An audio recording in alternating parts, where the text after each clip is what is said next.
Open my heart to all that I see. Let me be part that I see. Let me be part of the love. Open my heart to all that I see. Let me be part that I see. Let me be part of the love.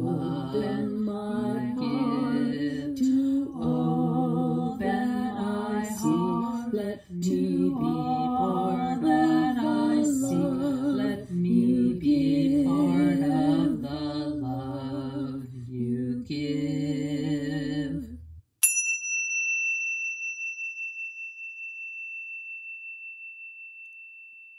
Good morning, and welcome to the virtual worship service of the Unitarian Universalist Meeting House of Provincetown, where we affirm the inherent worth and the dignity of every person, and where we support each other in our spiritual search for truth and meaning. Happy Father's Day. My name is Shar Priolo. I serve on the worship committee, and I'm so glad that you have joined us this morning. Our minister, Reverend Kate, is off today and will be back with us in 2 weeks, after next week's General Assembly, when she will pop back in on July 4th. Now, as I light a candle in my home, I invite you to light a candle wherever you are, so that we can feel connected even as we are apart.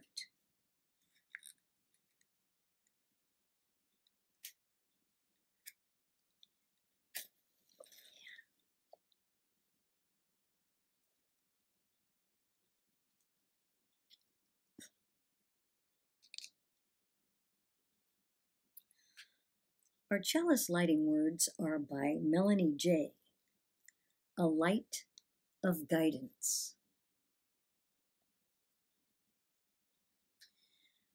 Weary and beaten love's torn them down. Brightened by friendship, none can heal on their own. Bring love and guidance to others in need. They'll bring such to you, and for once, you'll be freed. Take my example. Don't make the same mistakes. Love without falter. Find such, even in hate. Be courageous. Be brave, for that's all you can do. Be a light of guidance for others in the world, too. Please join with me as we affirm our covenant. Love is the spirit of this meeting house. And this is our great covenant, to dwell together in peace, to seek the truth in love, and to help one another. Spirit of life, come unto me, sing in my heart all the stirrings of compassion, blow in the wind, rise in the sea, move in the hand, giving life the shape of justice. Roots hold me close, wings set me free. Spirit of life, come to me, come to me. Fatherhood is not a thing you have to do, by Taylor Molly. Fatherhood is not a thing you have to do, although in truth there's much that must be done. You must work and take out the trash, and teach and read aloud. And would it kill you to make the bed just once in the morning? Fatherhood is not a thing you have to say, although in truth there's much that must be said, like no, and yes, and I love you. Although not necessarily in that order, except yes, exactly in that order, reversed. I love you. Fatherhood is not a thing you have to be, which is to say, if you already are, then you already are, and nothing can change that. Fatherhood is not a thing you have to buy, though in truth there's much that must be bought, like a crib and books and blocks and clothes and diapers, a nightlight for the nursery, and fresh cut flowers are never a bad idea. More than anything you must do or say or buy or simply be sure to have around, fatherhood is a place you must be found. And it is the same place every day, all the time. Father Forgets by W. Livingston Larned. Listen, son, I am saying this as you lie asleep, one little paw crumpled up under the cheek, and the blonde curls sticky wet on your damp forehead. I have stolen into your room alone just a few minutes ago as I sat reading my paper in the library. A stifling wave of remorse swept over me. Guilty, I came to your bedside. There are things I was thinking, son. I had been cross to you. I scolded you as you were dressing for school because you gave your face merely a dab with a towel. I took you to task for not cleaning your shoes. I called out angrily when you threw some of your things on the floor. At breakfast, I found fault too. You spilled things, you gulped down your food. You put your elbows on the table, you spread butter too thick on your bread. And as you started off to play, and I made for my train, you turned and waved a hand and said, "Goodbye, Daddy." And I frowned and said in reply, "Hold your shoulders back." Then it began all over again in the late afternoon. As I came up the road, I spied you down on your knees, playing marbles. There were holes in your stockings, and I humiliated you before your boyfriends by marching you ahead of me to the house.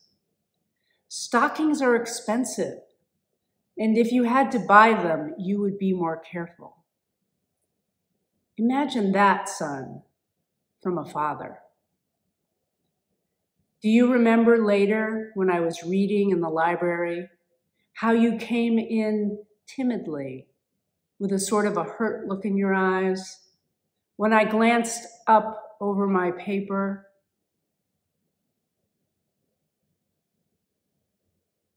Impatient at the interruption, you hesitated at the door. "What is it you want?" I snapped.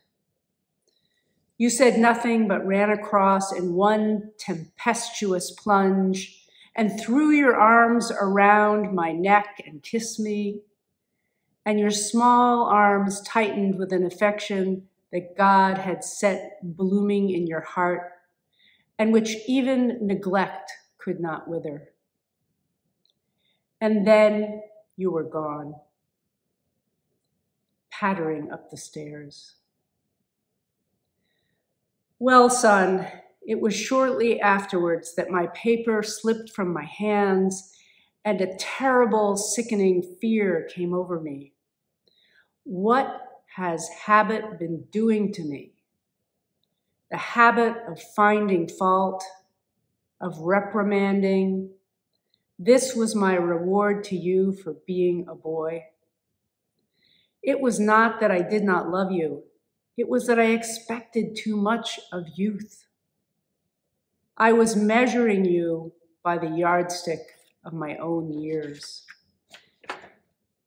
And there was so much that was good and fine and true in your character. The heart of you as big as the dawn itself over the wide hills.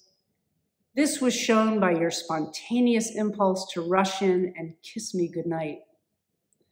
Nothing else matters tonight, son. I have come to your bedside in the darkness, and I have knelt there, ashamed. It is a feeble atonement. I know you would not understand these things if I told them to you during your waking hours. But tomorrow I will be a real daddy.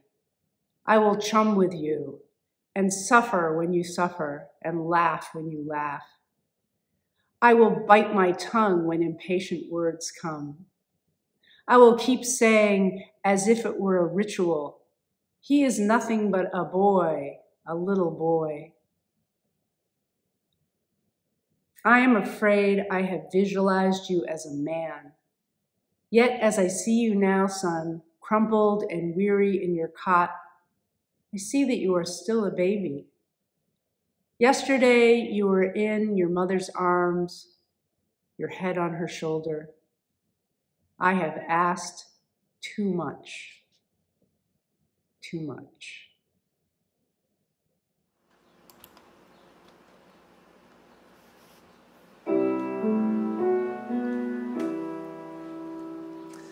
Mother Spirit, Father Spirit, where are you? In the sky song, in the forest sounds your cry. What to give you, what to call you, what am I? Many drops are in the ocean, deep and wide. Sunlight bounces off the ripples to the sky. What to give you, what to call you, who am I am empty, time flies from me. What is time? Dreams eternal, fears infernal haunt my heart. What to give you, what to call you, oh my God. Mother Spirit, Father Spirit, take our hearts, take our breath and let our voices sing our hearts. Take our hands and let us work to shape our art. Welcome once again. This morning we celebrate Father's Day, traditionally a day celebrating fathers and our parental bonds. Speaking for myself, this holiday has always been filled with mixed emotions. As a child, I thought it was understood that fathers were there to be parental, accept their child for who they were, and accept them without question, to love them, to watch out for them, help guide them to become a young adult. My mistake is that I probably watched a few too many 50s television programs. Years ago, I moved to California and really spoke to my family, realizing now the reason had a lot more to do with distancing myself from dealing with frustrations surrounding my family's possible dysfunction than moving toward a new life for myself. But running away from things isn't really fixing a problem. It's more like festering an old wound. The question I had to currently ask myself was, is there a way I can change the relationship I have with my father? And in karma's way, This past April, a little bunny arrived in my front yard and dropped off a little Easter egg. Inside the egg was a little pearl of wisdom. Written on a piece of paper was a quote by Anne Voskamp. No amount of regret changes the past. No amount of anxiety can change the future. Any amount of gratitude changes the present. Like the bunny so often does, the words she offered spoke so loudly to me about my relationship with my dad. I felt like there was so much left unsaid and so much left to say. And I felt like there was so much left to understand surrounding our past. Months before we fell into the pandemic life, my father was diagnosed with cancer. He went through surgery and a round of chemo. It was at this point that I said, enough is enough. It was the best thing for me to be there for him, to listen to him and connect with him. We started talking daily over the phone, and since the start of this pandemic, we speak almost daily. A few weeks ago, we all got the go-ahead that we were able to socialize a bit more freely. Being over a year since I last saw my father, we planned a road trip together. The last road trip we were on was 36 years ago, and I really hope this one was going to be a much more pleasant journey. The best plan of action for me in anything I do is that if you go in with no expectations, anxiety-free, and with the least amount of apprehension, you might be surprised at the outcome. We sat in the car together and talked the whole trip for 6 hours. It was like a heavy blanket of the past had been lifted. We spoke honestly, without fear, hurt, or any regrets. We spoke about our childhoods, growing up, our travels, and most importantly, what it was like for him to be my father. Something I had really never considered before. And during those hours, and the hours after, looking back at what had just happened, I couldn't believe how relevant Anne's words were. We both had no regret for things that happened in the past. We weren't anxious or afraid of what one or the other might have to say. We listened and heard each other as we spoke. The memories of the past were there, but the emotions surrounding them didn't seem to matter as much. Most of all, I was so very, very happy to have this time with him. As a child, I hadn't considered his perspective of being my father. I knew how I felt as a boy growing up with him as my dad, but being on the other side and hearing what he had to say and how he saw things was an eye-opener to me. What I came to realize a little late is that a father just isn't a father. He's a son. He's a father, as well as a person with other things going on in his life. He was just trying to do his best, just like every human being on this earth. And for some reason, that was just a startling revelation to me. And I thought, did I miss out on something? Did I miss a father-son communication bonding experience as a child? Or was that now? Did I not miss anything? And Karma was just telling us, now is the time. As Lauren spoke about in our poem this morning, the father regrets his expectations for his child.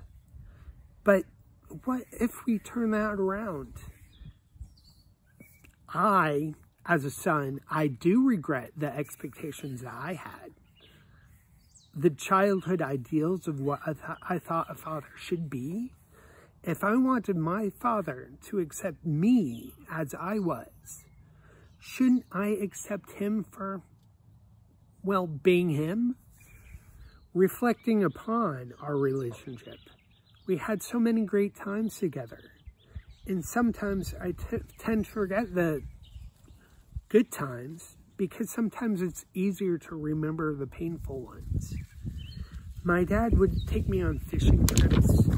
We would go sailing, and we would go to the movies quite a bit. And we would take hikes in the woods, walks along the shore, and there were so many trips to places that he had been. One thing, most of all, that I think was lacking in our past relationship was communication. I think it is the most important thing in any relationship. Communication, and not just, how was your day, but serious inquiries. Put some thought into your answers. Even if the answer is hard or awkward, I think you'd be surprised at just how much more you can learn about another person's perceptions of the same events. When I look back on it, I am truly my father's son. A little hot-headed, more than a bit quirky. We share love of 70s folk rock and adventure. Even though it's sometimes hard for me to say, Dad, I will always, always love you. No amount of regret can change the past. No amount of anxiety changes the future. Any amount of gratitude changes the present. To all the people in my past that have given me some great fatherly advice, and to all the fathers watching this morning, and especially to my dad, happy Father's Day. Love to you all. Amen.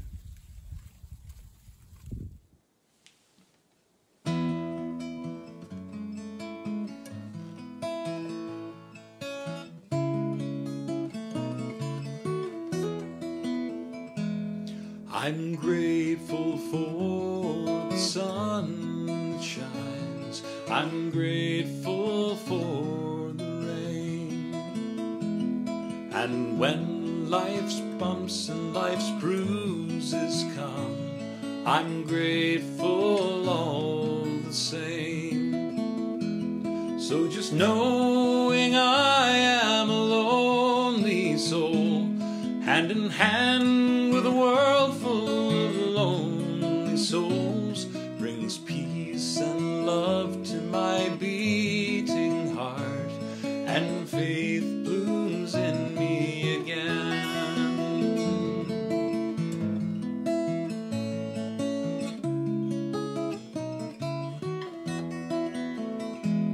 I'm grateful for music that I may hear. I'm grateful for a tune, the songs that seem to flow through my mind like a river chasing the moon. So just knowing I am a lonely soul, hand in hand with a world full of lonely souls, brings peace and love to my beating heart, and faith blooms in me again.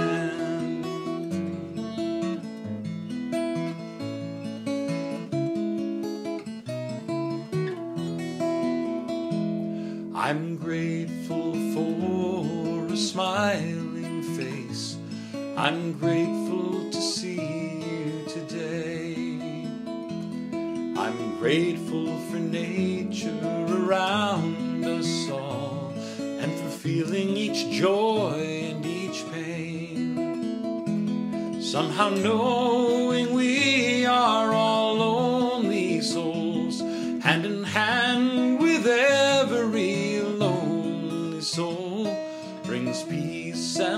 love to each beating heart, and faith blooms in us again. And what is this faith that I'm speaking of? It isn't in some old bearded man up above. It's music and poetry, beauty and love in all of us everywhere. It's music and poetry, beauty and love in all of us everywhere.